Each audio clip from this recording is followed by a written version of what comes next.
డాకు మహారాజ్ 13 రోజులు పూర్తి చేసుకుంటూ ఉంది.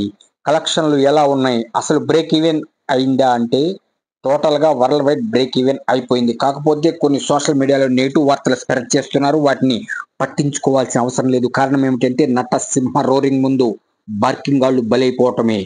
యుద్ధం 200 కోట్ల క్లబ్ వైపు పరుగులు పెడుతుంది. 13 రోజుల కలెక్షన్లు అంచనా ప్రకారం 170+ అని అంచనా వేస్తున్నాం. కానీ ఒక అద్భుతం, ఈ రోజు నుంచి నార్త్ లో నార్త్ లో కూడా హిందీలో రిలీజ్ కాబోతుంది డాకు మహారాజ్.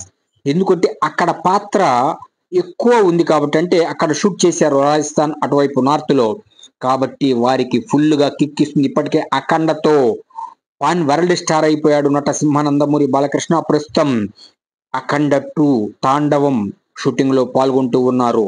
ఇది డాకు మహారాజ్ 13 రోజుల కలెక్షన్లు మా అంచనా ప్రకారం 170 కోట్లని అంచనా వేస్తున్నాం. ఇది కేవలం మా అంచనా మాత్రమే, ఎక్కడ అనౌన్స్మెంట్ లేదు. ఇక ఈ సినిమా ప్రస్తుతం అదరగొట్టే కలెక్షన్స్ తో దూసుకుపోతుంది. బ్రేక్ ఈవెన్ కంప్లీట్ అయింది. ఇప్పుడు నార్త్ లో కూడా రిలీజ్ అవుతుంది కాబట్టి 24వ తేదీ 13వ రోజు అంటే మోత పుట్టటమే. టోటల్ గా కలెక్షన్లు 200 కోట్లు దాటుతాయి అని అంచనా వేస్తున్నాం. అటు ను కూడా బంభం బోలే అనిపించబోతున్నాడు డాకు మహారాజ్ దెబ్బకి రికార్డులని అవుట్ ఆఫ్ కవరేజ్ ఏరియా. సోని మల్లిని గోపిచంద్ సినిమా కూడా ఆరంభం కాబోతుంది. 2025 డాకు మహారాజ్ ఇచ్చారు. అదే విధంగా దసరాకి అఖండ తాండవం ఇవ్వబోతున్నారు నటసింహ నందమూరి బాలకృష్ణ. ఈలోపే మల్లిని గోపిచంద్ తో సినిమా మంటలే.